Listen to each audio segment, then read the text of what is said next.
saudades, recordó episodios familiares con la poesía del corazón femenino, y el ex doctor de Jerusalén recibía todas las noticias, buenas y malas, con imperturbable serenidad, como si procediesen de un mundo muy diferente al suyo. Pero, buscó consolar a la hermana, que, ante una reminiscencia más dolorosa, se deshacía en llanto. Pablo le narró sucintamente sus viajes, luchas y los obstáculos de los caminos recorridos por amor a Jesús. La venerable señora, aunque estaba ajena a las verdades del cristianismo, muy delicadamente no quiso tocar los asuntos religiosos, deteniéndose en los motivos afectuosos de su visita fraternal y llorando copiosamente al despedirse. No podía comprender la resignación del apóstol, ni apreciaba debidamente su renuncia. Lamentaba, íntimamente, su suerte, y en el fondo, tal como la mayoría de los compatriotas, desdeñaba aquel Jesús que no ofrecía a los discípulos sino cruces y sufrimientos. Sin embargo, Pablo de Tarso experimentó un gran consuelo con su presencia, sobre todo, la inteligencia y la vivacidad de Estefanía, en la ligera charla mantenida, le proporcionaban enormes esperanzas en el futuro espiritual del sobrino. Todavía repasaba en la mente esa grata impresión cuando una numerosa escolta se apostaba junto a la celda, en el momento oportuno para acompañarlo al Sanedrín. Poco después del mediodía, compareció a la barra del tribunal y percibió, de pronto, que el cenáculo de los grandes doctores de Jerusalén vivía uno de sus grandes días, pues estaba repleto de una compacta masa popular. Su presencia provocaba un aluvión de comentarios. Todos querían ver, conocer al tránsfuga de la ley, el doctor que repudió y renegó los títulos sagrados. Conmovido sobremanera, el apóstol recordó una vez más la figura de Esteban. Le competía, ahora, dar igualmente el testimonio del Evangelio de verdad y redención. La agitación del Sanedrín le daba la misma tonalidad de los tiempos vividos allí, donde, precisamente, había infligido las más duras humillaciones al hermano de Abigail y a los prosélitos de Jesús. Por tanto, era justo esperar, ahora, acervos y remisores sufrimientos. Después, para cúmulo de amargura, por singular coincidencia el sumo sacerdote que presidía la sesión se llamaba también Ananías. ¿Azar? ¿Ironía del destino? Tal como se verificó con Jeziel, leído el libelo acusatorio, dieron la palabra al apóstol para defenderse, en atención a las prerrogativas de su nacimiento. Pablo comenzó justificándose con sumo respeto. Con frecuencia, risas en sordina, quebraban el silencio del ambiente y mostraban la temperatura sarcásticamente hostil del auditorio.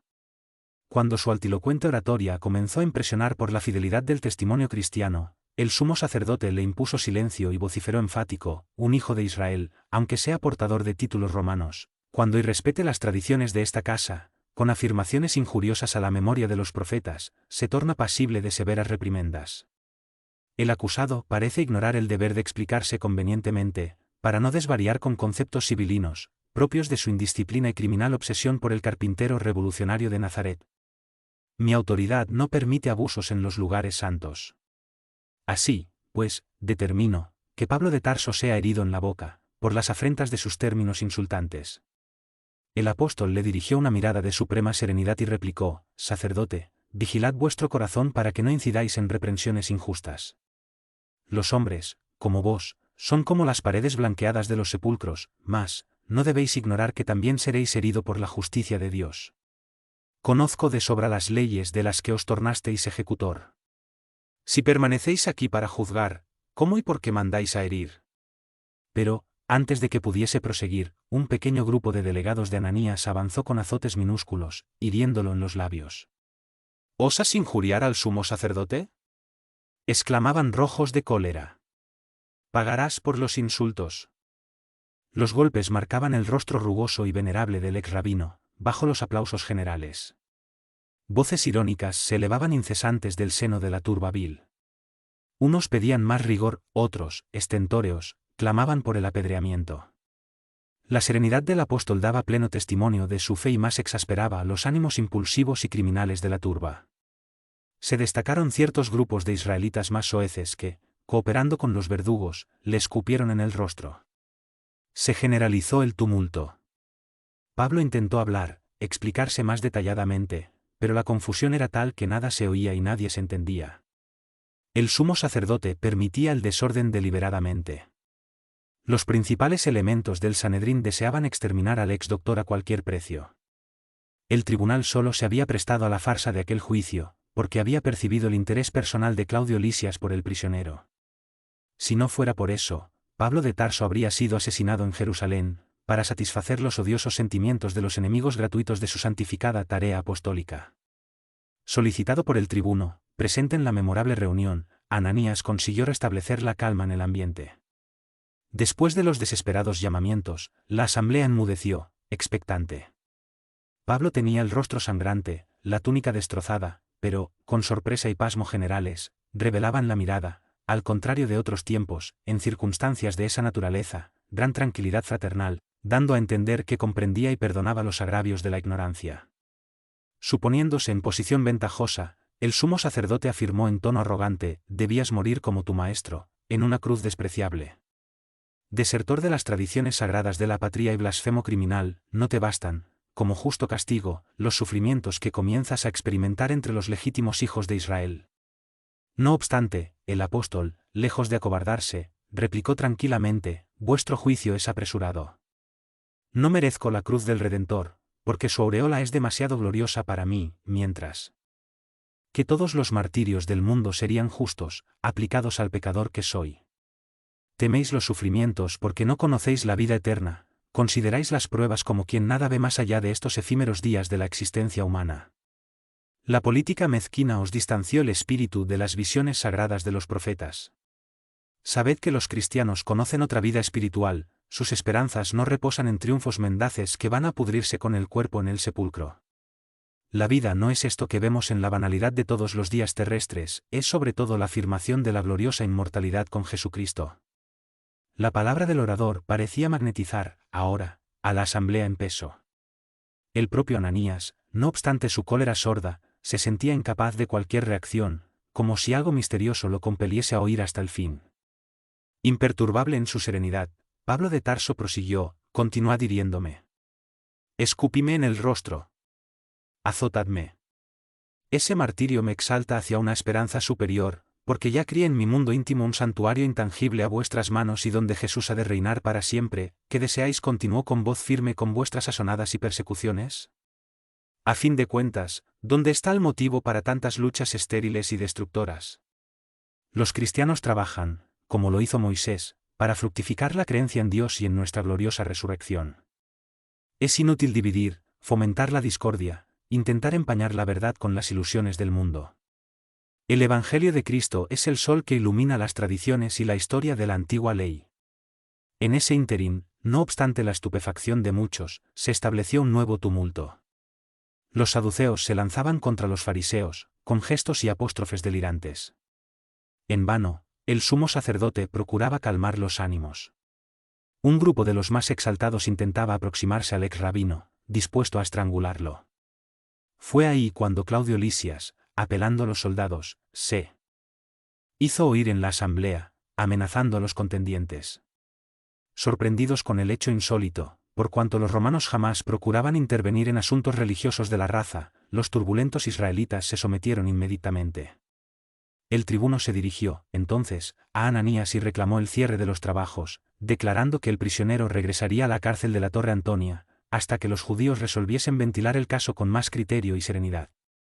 Las autoridades del Sanedrín no disfrazaron su enorme asombro, pero, como el gobernador de la provincia continuaba en Cesarea, no sería razonable desatender a su delegado en Jerusalén.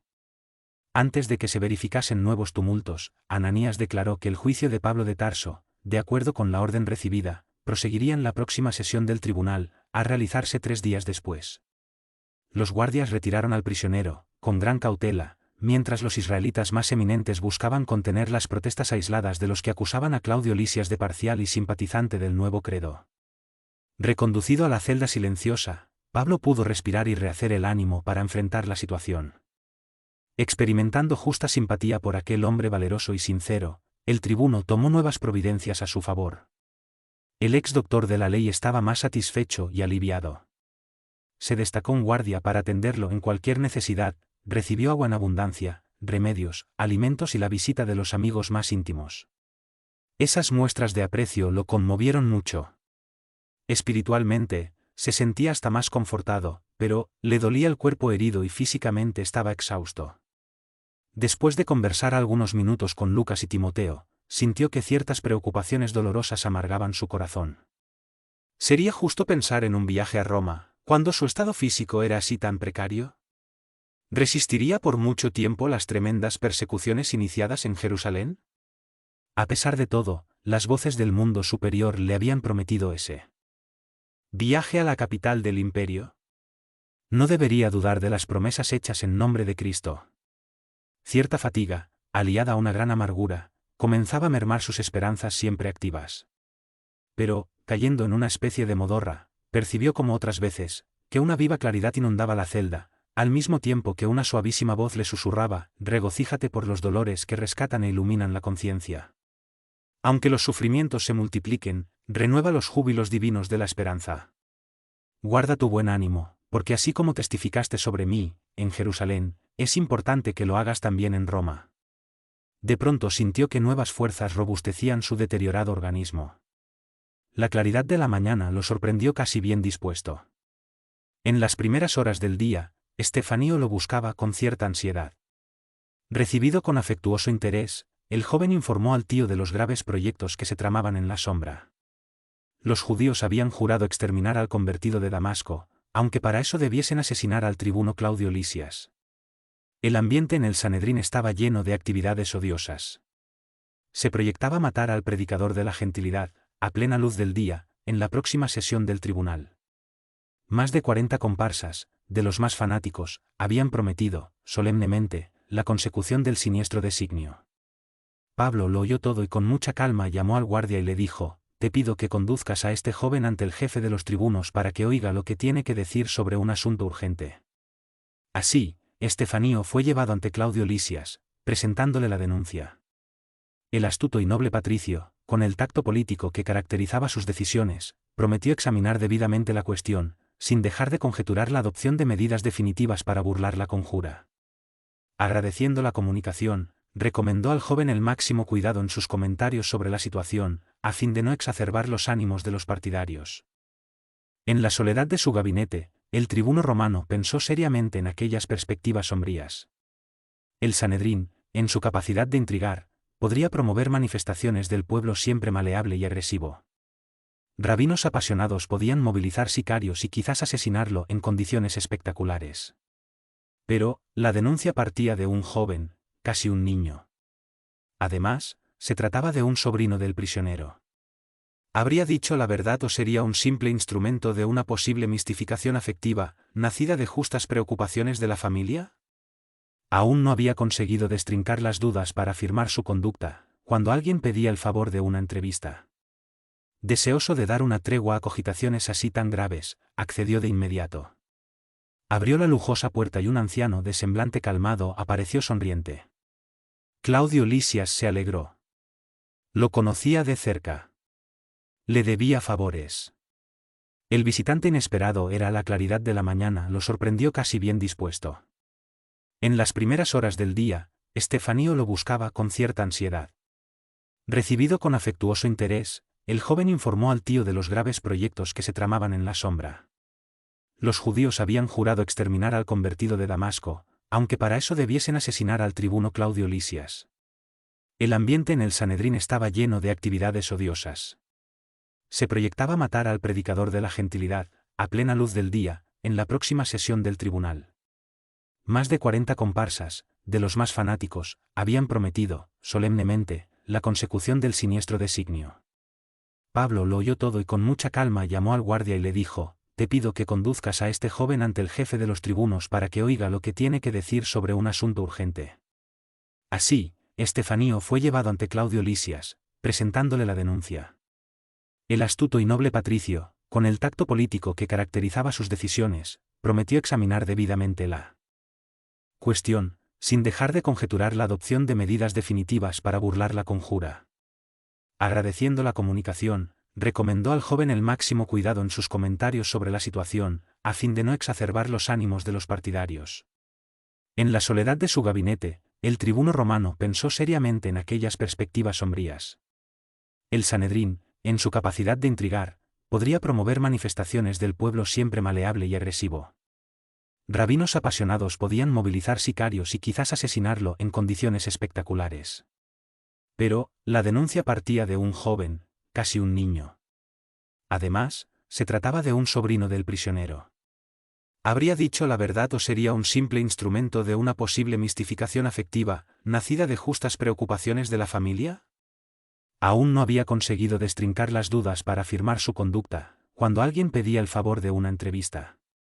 Deseoso de dar una tregua a cogitaciones así tan graves, accedió de inmediato. Abrió la lujosa puerta y un anciano de semblante calmado apareció sonriente. Claudio Lisias se alegró.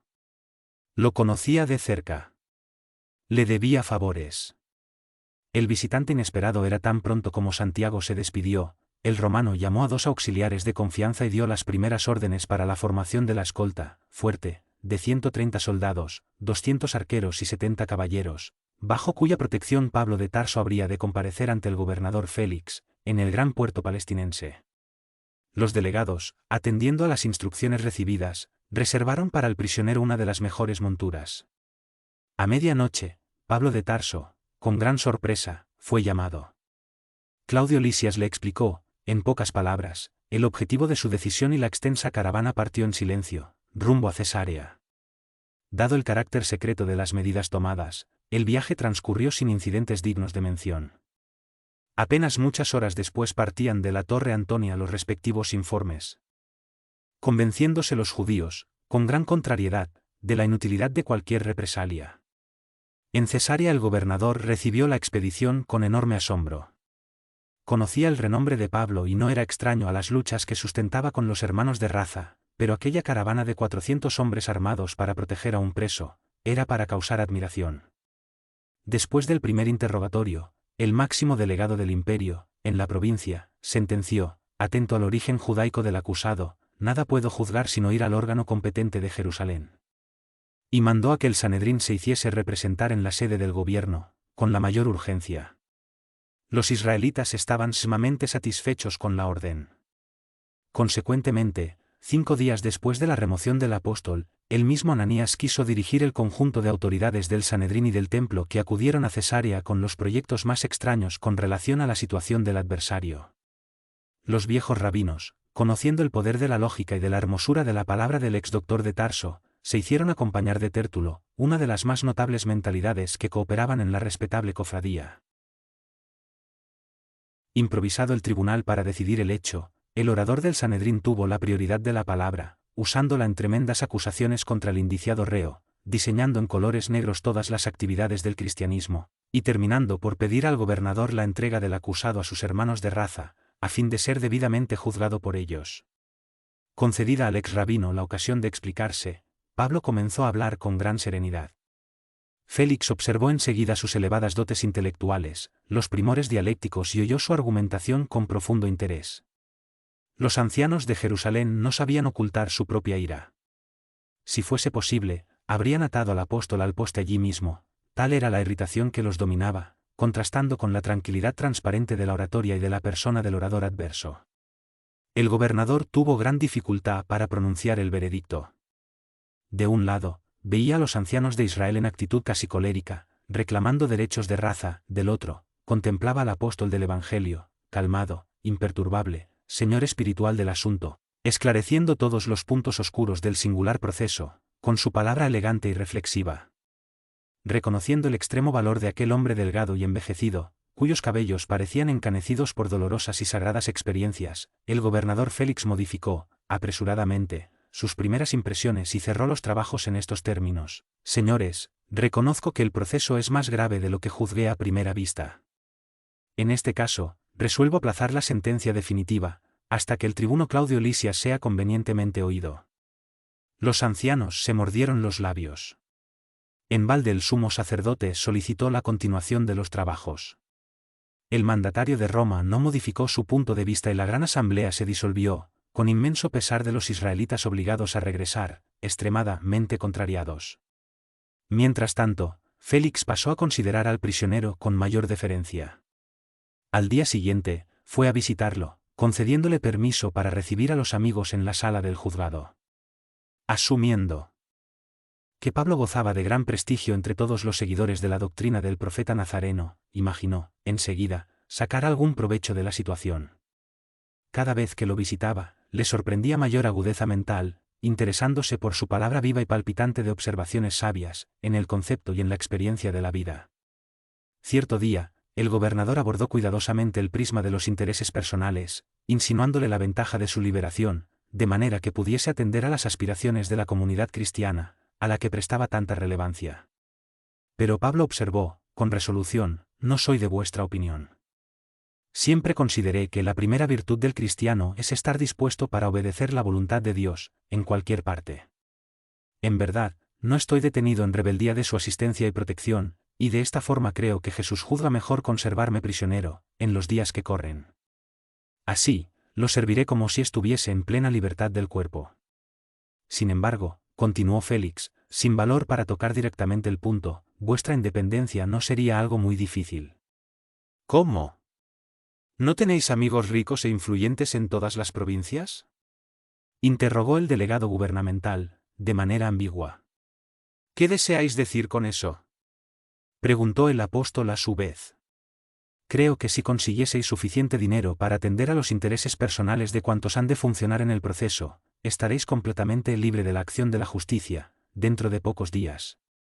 Roma no modificó su punto de vista y la gran asamblea se disolvió, con inmenso pesar de los israelitas obligados a regresar, extremadamente contrariados. Mientras tanto, Félix pasó a considerar al prisionero con mayor deferencia. Al día siguiente, fue a visitarlo, concediéndole permiso para recibir a los amigos en la sala del juzgado. Asumiendo que Pablo gozaba de gran prestigio entre todos los seguidores de la doctrina del profeta nazareno, imaginó, enseguida, sacar algún provecho de la situación. Cada vez que lo visitaba, le sorprendía mayor agudeza mental, interesándose por su palabra viva y palpitante de observaciones sabias, en el concepto y en la experiencia de la vida. Cierto día, el gobernador abordó cuidadosamente el prisma de los intereses personales, insinuándole la ventaja de su liberación, de manera que pudiese atender a las aspiraciones de la comunidad cristiana, a la que prestaba tanta relevancia. Pero Pablo observó, con resolución, no soy de vuestra opinión. Siempre consideré que la primera virtud del cristiano es estar dispuesto para obedecer la voluntad de Dios, en cualquier parte. En verdad, no estoy detenido en rebeldía de su asistencia y protección, y de esta forma creo que Jesús juzga mejor conservarme prisionero, en los días que corren. Así, lo serviré como si estuviese en plena libertad del cuerpo. Sin embargo, continuó Félix, sin valor para tocar directamente el punto, vuestra independencia no sería algo muy difícil. ¿Cómo? ¿No tenéis amigos ricos e influyentes en todas las provincias? Interrogó el delegado gubernamental, de manera ambigua. ¿Qué deseáis decir con eso? Preguntó el apóstol a su vez. Creo que si consiguieseis suficiente dinero para atender a los intereses personales de cuantos han de funcionar en el proceso, estaréis completamente libre de la acción de la justicia, dentro de pocos días. Pablo comprendió las insinuaciones mal veladas y noblemente contestó, ahora lo percibo. Habláis de una justicia condicionada al capricho criminal de los hombres. Esa justicia no me interesa. Será preferible para mí conocer la muerte en la cárcel, a servir de obstáculo a la redención espiritual del más humilde de los funcionarios de Cesarea. Darles dinero a cambio de una independencia ilícita, sería habituarlos al apego de los bienes que no les pertenecen. Mi actividad sería, entonces, un esfuerzo reconocidamente perverso. Por lo demás, cuando tenemos la conciencia pura, nadie nos puede quitar la libertad y yo me siento aquí tan libre como allá afuera, en la plaza pública. El gobernador recibió la observación franca y áspera, disfrazando su perturbación. La lección lo humillaba duramente, desde entonces, se desinteresó por la causa. Pero, ya había comentado, entre los amigos más íntimos, la privilegiada inteligencia del prisionero de Cesarea, y en pocos días, su joven esposa Drusila le manifestaba su deseo de conocer y oír al apóstol. En contra de su voluntad, no pudiendo esquivarse, acabó por llevarla ante el ex rabino. Judía de origen, Drusila no se contentó, como lo había hecho el marido, con simples indagaciones superficiales.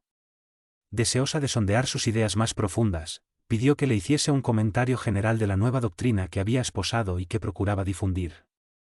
Ante destacadas figuras de la corte provincial, el valeroso apóstol de los gentiles hizo una brillante apología del Evangelio, resaltando la inolvidable ejemplificación del Cristo y los deberes del proselitismo que repuntaba de todos los rincones del mundo. La mayoría de los oyentes lo escuchaba con evidentes muestras de interés, pero, cuando comenzó a hablar de la resurrección y de los deberes del hombre en vista de las responsabilidades en el mundo espiritual, el gobernador se puso pálido e interrumpió la prédica. «Basta por hoy», dijo con autoridad. «Mis familiares podrán oíros en otra fecha, si lo desean, pues en cuanto a mí no creo en la existencia de Dios».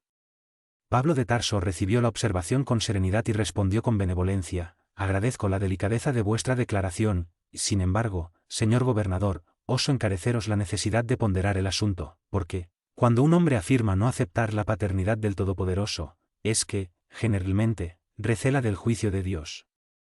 Félix le lanzó una mirada rabiosa y se retiró con los suyos, prometiéndose dejar al prisionero entregado a su suerte. Debido a ello, aunque era respetado por su franqueza y lealtad, Pablo tuvo que soportar 2 años de reclusión en Cesarea, tiempo que aprovechó en relaciones constantes con sus iglesias muy amadas. Innumerables mensajes iban y venían, trayendo consultas y llevando pareceres e instrucciones. En ese tiempo, el ex doctor de Jerusalén llamó la atención de Lucas para que realizara el viejo proyecto de escribir una biografía de Jesús, valiéndose de las informaciones de María. Lamentó no poder ir a Efeso, encomendándole ese trabajo, que reputaba de capital importancia para los adeptos del cristianismo.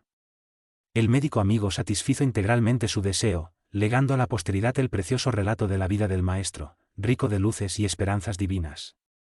Terminadas las anotaciones evangélicas, el espíritu dinámico del apóstol de la gentilidad encareció la necesidad de un trabajo que fijase las actividades apostólicas después de la partida de Cristo, para que el mundo conociese las gloriosas revelaciones del Pentecostés, y así se originó el magnífico relato de Lucas, Hechos de los Apóstoles.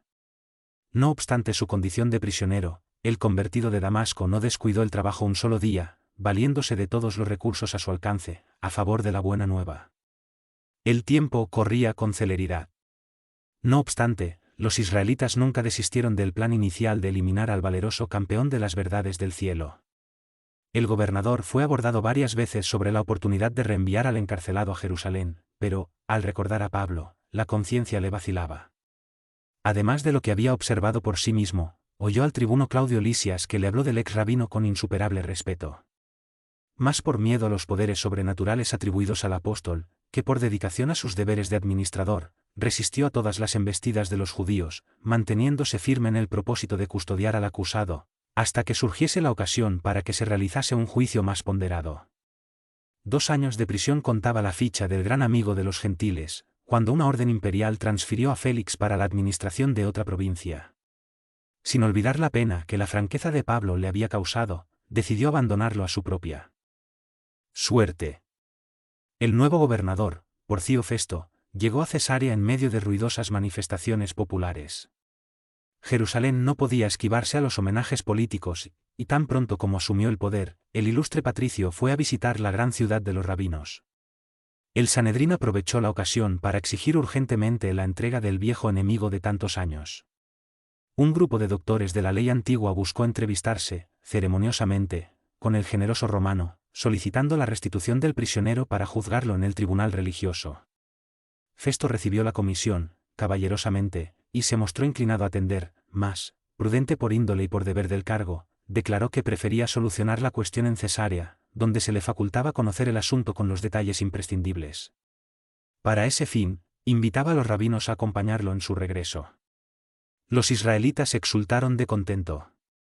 Se esparcieron los más siniestros proyectos para la recepción del apóstol en Jerusalén. El gobernador permaneció allí 10 días, pero antes de que regresase, alguien se encaminaba a Cesarea, con el corazón oprimido y ansioso. Era Lucas, que, esforzado y solícito, se proponía informar al prisionero de todos los singulares acontecimientos. Pablo de Tarso lo oía con atención y serenidad, pero, cuando el compañero comenzó a relatar los planes del Sanedrín, el amigo del gentilismo se puso pálido. Estaba definitivamente asentado que el tránsfuga sería crucificado, como el divino maestro, en el mismo lugar de las calaveras. Había preparativos para escenificar fielmente el drama del Calvario.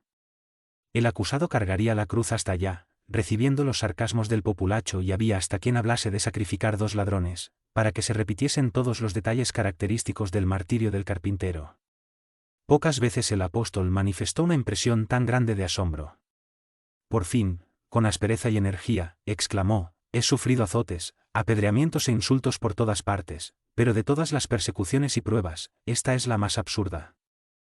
El propio médico no sabía cómo interpretar ese concepto, cuando el ex rabino prosiguió: tenemos que evitar eso, por todos los medios a nuestro alcance. ¿Cómo encarar esa deliberación extravagante de repetir la escena del Calvario? ¿Cuál discípulo tendría el valor de someterse a esa falsa parodia con la idea mezquina de alcanzar el plano del Maestro, en el testimonio los hombres? El Sanedrín está engañado. Nadie en el mundo logrará un Calvario igual al de Cristo. Sabemos que en Roma los cristianos comienzan a morir en el sacrificio, tomados como esclavos misérrimos. Los poderes perversos del mundo desencadenan la tempestad de ignominias sobre la frente de los seguidores del Evangelio. Si yo tuviese que testificar por Jesús, lo haré en Roma. Sabré morir junto a los compañeros, como un hombre común y pecador, pero no me someteré al papel de falso imitador del Mesías prometido. Puesto que el proceso va a ser debatido nuevamente por el gobernador, apelaré al César. El médico hizo un gesto de asombro. Como la mayoría y ansioso. Era Lucas, que, esforzado y solícito, se proponía informar al prisionero de todos los singulares acontecimientos. Pablo de Tarso lo oía con atención y serenidad, pero, cuando el compañero comenzó a relatar los planes del Sanedrín, el amigo del gentilismo se puso pálido. Estaba definitivamente asentado que el tránsfuga sería crucificado, como el divino Maestro, en el mismo lugar de las calaveras. Había preparativos para escenificar fielmente el drama del Calvario. El acusado cargaría la cruz hasta allá, recibiendo los sarcasmos del populacho, y había hasta quien hablase de sacrificar 2 ladrones, para que se repitiesen todos los detalles característicos del martirio del carpintero. Pocas veces el apóstol manifestó una impresión tan grande de asombro. Por fin, con aspereza y energía, exclamó: he sufrido azotes, apedreamientos e insultos por todas partes, pero de todas las persecuciones y pruebas, esta es la más absurda. El propio médico no sabía cómo interpretar ese concepto, cuando el ex rabino prosiguió: tenemos que evitar eso, por todos los medios a nuestro alcance. ¿Cómo encarar esa deliberación extravagante de repetir la escena del Calvario? ¿Cuál discípulo tendría el valor de someterse a esa falsa parodia con la idea mezquina de alcanzar el plano del Maestro, en el testimonio los hombres? El Sanedrín está engañado. Nadie en el mundo logrará un Calvario igual al de Cristo. Sabemos que en Roma los cristianos comienzan a morir en el sacrificio, tomados como esclavos misérrimos. Los poderes perversos del mundo desencadenan la tempestad de ignominias sobre la frente de los seguidores del Evangelio. Si yo tuviese que testificar por Jesús, lo haré en Roma. Sabré morir junto a los compañeros, como un hombre común y pecador, pero no me someteré al papel de falso imitador del Mesías prometido. Puesto que el proceso va a ser debatido nuevamente por el gobernador, apelaré al César. El médico hizo un gesto de asombro. Como la mayoría de los cristianos eminentes de todas las épocas, Lucas no conseguía comprender aquel gesto, interpretado, a primera vista, como una negativa del testimonio. Pero objetó con ciertas dudas: Jesús no recurrió a las altas autoridades en el sacrificio de la cruz, y yo recelo de que los discípulos no sepan interpretar tu actitud, como conviene. No concuerdo contigo, respondió Pablo, con firmeza. Si las comunidades cristianas no pudieran comprender mi resolución, prefiero pasar ante sus ojos como pedante y desatento, en esta hora singular de mi vida. Soy pecador y debo despreciar el elogio de los hombres. Si me condenasen, no estarían equivocados. Soy imperfecto y necesito testimoniar en esa condición verdadera de mi vida. De otro modo, perturbaría mi conciencia, provocando un falso aprecio humano. Muy impresionado, Lucas guardó la inolvidable lección. 3 días después de esa entrevista, el gobernador regresaba a la sede del gobierno provincial, acompañado de un numeroso séquito de israelitas dispuestos a conseguir la entrega del famoso prisionero. Porcio Festo, con la serenidad que marcaba sus actitudes políticas, buscó conocer inmediatamente la situación. Revisó el proceso meticulosamente, enterándose de los títulos de ciudadanía romana del acusado, de acuerdo con la legislación en vigor. Y notando la insistencia de los rabinos que denotaban enorme ansiedad por la solución del asunto, convocó a una reunión para un nuevo examen de las declaraciones del acusado, con la intención de satisfacer la política regional de Jerusalén. El convertido de Damasco, con el siempre cansado cuerpo, pero con el espíritu revigorizado, compareció en la asamblea bajo las miradas rencorosas de los hermanos de raza, que peleaban su remoción a toda costa. El tribunal de Cesarea atraía gran multitud, ansiosa de conocer el nuevo juicio. Discutían los israelitas, los cristianos comentaban los debates en actitud defensiva. Más de una vez, Porcio Festo fue obligado a levantar la voz, reclamando atención y silencio. Abiertos los trabajos de la singular asamblea, el gobernador interrogó al acusado, con energía llena de nobleza. Sin embargo, Pablo de Tarso respondió a todas las acusaciones con su peculiar serenidad. No obstante la manifiesta animosidad de los judíos, declaró que en nada los había ofendido y no recordaba ningún acto de su vida en el cual hubiese atacado el templo de Jerusalén o las leyes de César.